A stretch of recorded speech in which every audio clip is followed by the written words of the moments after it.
Hey my family, welcome back to my blog. तो संजना के इस ब्लॉग में आज क्या है नया, चलिए मिल करके देखते हैं संजना के साथ। तो हमारे जितने भी बड़े हैं उन सबको मेरा नमस्ते और छोटों को मेरा प्यार। तो चलिए देर न करते हुए चलते हैं आज ब्लॉग की तरफ। क्या है चलिए देखते हैं।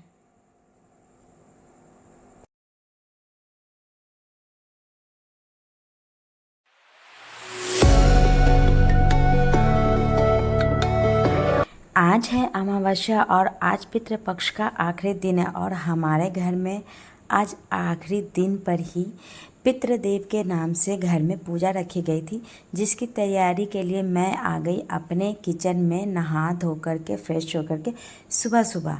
वैसे तो मेरी तबीयत आज बहुत ख़राब चल रही है इन कुछ दिनों में, लेकिन आज घर में पूजा के कारण मैं सुबह सुबह किचन में लग गई हूँ और यहाँ पे मैं बना रही हूँ पितृदेव के लिए पकवान।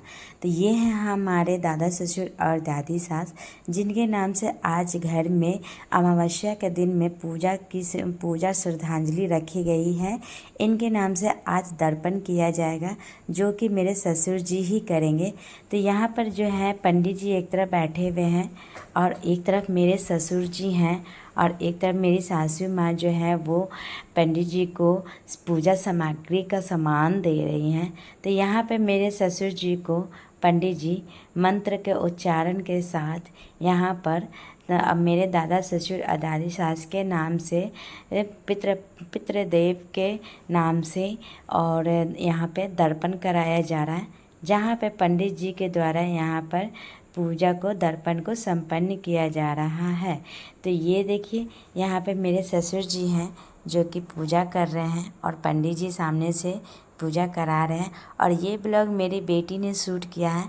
तो आप सबको मेरी बेटी का शूट किया हुआ ब्लॉग कैसा लगा वो कमेंट में ज़रूर बताइएगा। तो पितृदेव कहते हैं ना कि घर में जितनी भी भौतिक सुख जो आता है वो हमारे पूर्वज के आशीर्वाद से आता है। तो इसका अपना ही एक महत्व है। तो हमारे घर में जो है हमारे पूर्वज जो हमारे दादा ससुर और मेरे दादी सास के रूप में हैं, और साथ ही साथ इनसे भी पीछे बहुत सारे होंगे पितृदेव के नाम से। तो उनकी आज यहाँ पे जो हमारे पूर्वज होंगे, हमारे ख़ानदान के जितने भी पूर्वज होंगे उनके नाम से आज दर्पण किया जा रहा है। तो यहाँ पे मेरे ससुर जी जो हैं वो घर के सबसे बड़े हैं, बेटे हैं। तो यहाँ पे कहा जाता है कि माँ बाप का जो होता है वो बड़ा बेटा नहीं तो छोटा बेटा करता है। तो यहाँ पे मेरे ससुर जी जो हैं अपने भाइयों में सबसे बड़े हैं, जो कि यहाँ पर उन्हें कर्म करने का अधिकार मिला हुआ है अपने पिता के लिए। और पितृदोष भी बड़े को ही लगता है, क्योंकि कहते हैं ना कि सारा कुछ बड़े से जुड़ा हुआ है, कर्म भी और धर्म भी।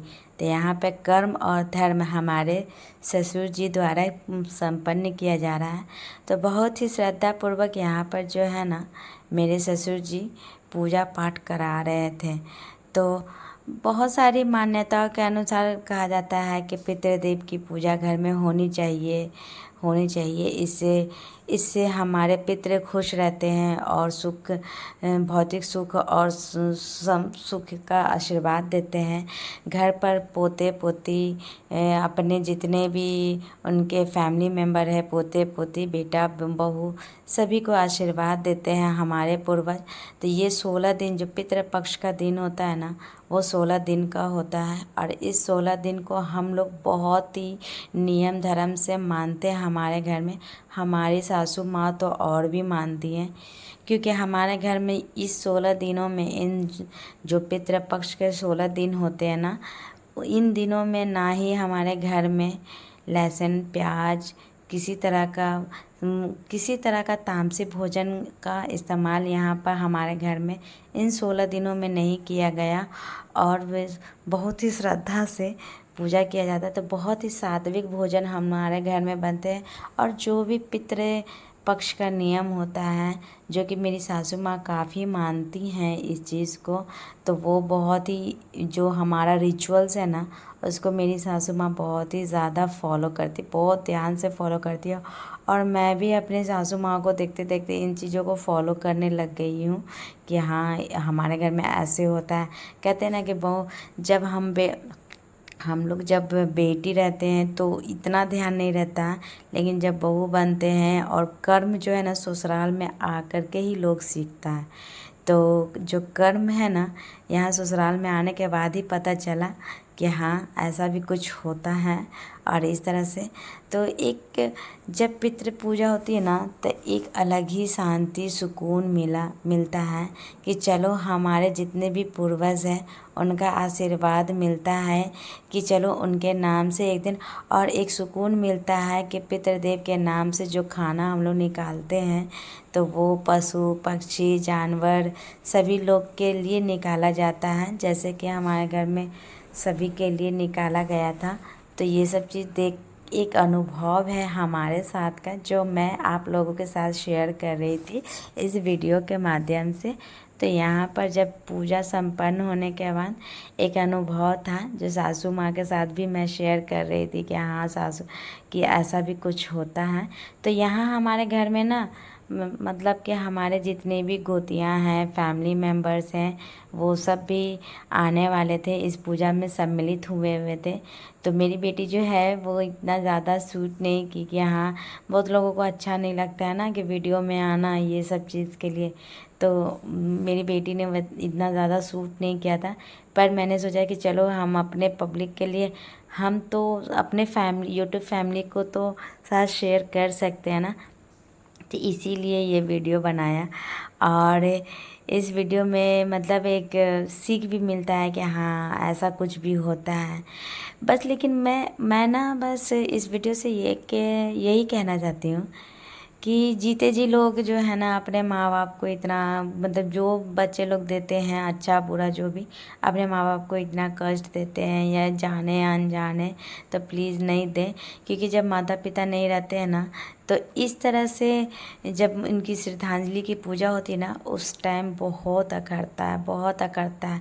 आप जैसे भी हो, लेकिन आपके माता पिता आपके सर पर हाथ रख देते हैं ना, तो उनका बहुत बड़ा आशीर्वाद होता है, जो हमें आगे बढ़ाता है, हमें एक शक्ति देता है कि हाँ, हमारे ऊपर मेरे मतलब अपने बड़ों का आशीर्वाद है।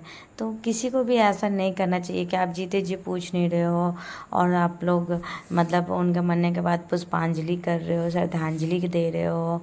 तो यार, जब आपको करना ही है तो क्यों नहीं जीते जी उनको हर तरह का सुख दिया जाए, कि ताकि वो भी जब धरती से जाएं तो वो कहे कि हाँ, हमने भी अच्छे धर्म किए, कर्म किए, जो हमें ऐसे बच्चे सब मिले हैं। तो मेरा मानना तो ये है कि जीते जी ही उन्हें स्वर्ग दिखाया जाए, अपने माता पिता को, ना कि बस ये एक रिचुअल्स को फॉलो करके। रिचुअल्स, हाँ, रिचुअल्स को मानना चाहिए, क्योंकि रिचुअल्स है, हमें फॉलो भी करना चाहिए। लेकिन कहीं ना कहीं जो आप जीते जी, जो आप अपने माँ बाप को सब कुछ का सुख देते हो ना, क्या हाँ, तो वो भी अपने आपको जन्म जो दिया ना, वो सोचते हैं कि मैं सफल हो गई, मेरे बच्चे अच्छे हैं, संस्कारी जब संस्कार से भरे हुए होते हैं ना, तो एक माँ बाप का भी सीना चौड़ा हो जाता है। तो मैं तो यही कहूँगी कि हर किसी को दिल से श्रद्धांजलि देना चाहिए। और तो यहाँ पर देखिए, मेरे जो ससुर जी हैं ना, वो अपने मम्मी पापा को पूजा कर रहे हैं, श्रद्धांजलि दे रहे हैं। और ये सब देख के उनको भी बहुत अच्छा लगता है। मेरे ससुर जी तो दिन भर में नहीं भी तो अपने मम्मी पापा को एक बार नहीं, दिन भर में 1000 बार बोलेंगे कि मेरी माँ ऐसी, मेरी माँ ऐसी। तो ये जब पीछे से जब हम अपने ससुर जी के भी मुँह से सुनते हैं ना, तो लगता है कि हाँ, कुछ है।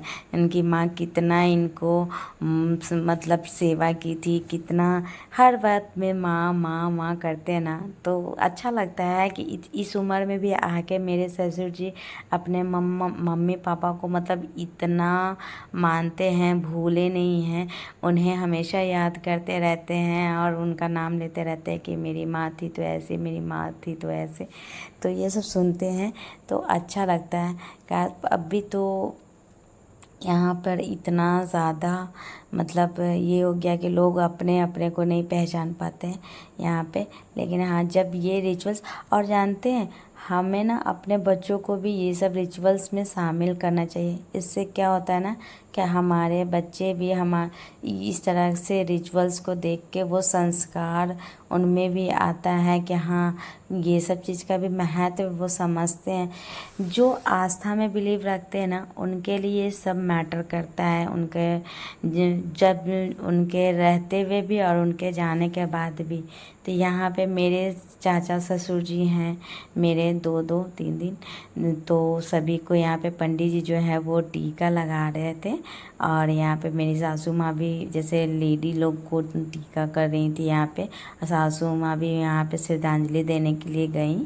तो आपको मेरी बात कैसी लगी आप हमें कमेंट में ज़रूर बताइए, क्या मैंने सही कहा या नहीं। और मुझे ना पता भी नहीं था कि इतना सारा खाना मैं खुद अकेले दादा दादी के नाम से, पितृपक्ष के नाम से इतना सारा भोग मैं बना लूँगी। क्योंकि ना मेरी ना तबीयत इधर ख़राब चल रही थी, तो मैं नहीं सोच पा रही थी कि मैं इतना सारा खाना भी बना लूँगी। तो यहाँ पे मैं और मेरी सासू माँ जो है ना किचन में आ गए। किचन में मैं पहले से काम कर रही थी, लेकिन मेरी सासू माँ यहाँ पे भोग की तैयारी कर रही थी कि साथ ही साथ, क्योंकि यहाँ पे दादा दादी के नाम से जो भोग निकलेगा ना, और यहाँ पे एक थाली में गाय माता के लिए भोग निकला, फिर कुत्ते के लिए भोग निकला, फिर चिड़िया कौवे के लिए भोग निकला, फिर पितृदेव के लिए भोग, नहीं तो 5 थाली ऐसे करके निकल गई, जो कि मैं वीडियो में ज़्यादा शूट नहीं कर पाई। जो मेन था कि यहाँ पे दादा दादी का निकला, वो मैं आप सबके साथ शेयर कर रही हूँ। और उसके बाद फिर यहाँ पे ब्राह्मण के नाम से भी उनका भोग निकला था। क्योंकि आप ये देख सकते हैं कि ये सब जो है ना यहाँ पर ये मेरी सासू माँ निकाल रही हैं, एक कौवे के नाम से मतलब पक्षी के नाम से, फिर एक गौ माता के नाम से, फिर एक कुत्ते के नाम से। तो यहाँ पर सासू माँ जो है यहाँ पे सब में जितने भी पकवान बने थे ना, वो सब मेरी सासू माँ एक एक करके रख रही थी। वो भी सोच रही थी कि उनके ध्यान से हट ना जाए, तो यहाँ पे एक एक करके रख भी रही थी और लगे हाथ दे भी रही थी। अब यहाँ पे पंडित जी जो है वो पूजा को लगभग संपन्न कर चुके हैं। और लास्ट में पंडित जी ने जो यहाँ पर अपना भोग ग्रहण किया, और उसके बाद भोग ग्रहण करने के बाद यहाँ पे पंडित जी जो हैं पूजा को संपन्न किया। और अब मेरे ससुर जी जो हैं वो चले जाएंगे गंगा घाट किनारे, कहा जाता है। तो यहाँ जो इस बारात में ना दर्पण हुआ था, तो ये दर्पण जो है ना मम्मी एक कमंडल में सारा पानी और दर्पण किया हुआ डाल रही थी, और ये कमंडल लेके मेरे ससुर जी गंगा जी किनारे जाएंगे और गंगा घाट में डालेंगे। तो वैसे तो ये जो पूजा होती है ना पितृपक्ष की, पितृदेव की पूजा गंगा किनारे होती है, जहाँ अवेलेबल है, मतलब जहाँ गंगा माँ अवेलेबल हैं, जहाँ नदी अवेलेबल है वहाँ होता है उसके। लेकिन मेरे ससुर जी को थोड़ा सा हेल्थ इश्यूज़ हैं, तो घर में ही पूजा हुई थी और दर्पण भी घर में ही किया गया था। बस इस कमंडल में उस दर्पण का जितना भी जल था वो रख दिया गया, और जितने भी पितृपक्ष में जितने भी उनके नाम से पूजा की गई थी, पूजा अर्चना की गई थी, वो सारे सामग्री को उसमें रख करके और इसे जो है मेरे ससुर जी गंगा जी में विसर्जित करने जा रहे हैं। तो इस तरह से हमारे घर में जो है पितृपक्ष की पूजा होती है, और हमारे घर का ये रिचुअल्स था जिसे हम लोग फॉलो करते हैं ट्रेडिशन को। और आप बताइएगा कि आप लोग के यहाँ कैसे होता है, और हमारा ये छोटा सा वीडियो आप लोगों को कैसा लगा कमेंट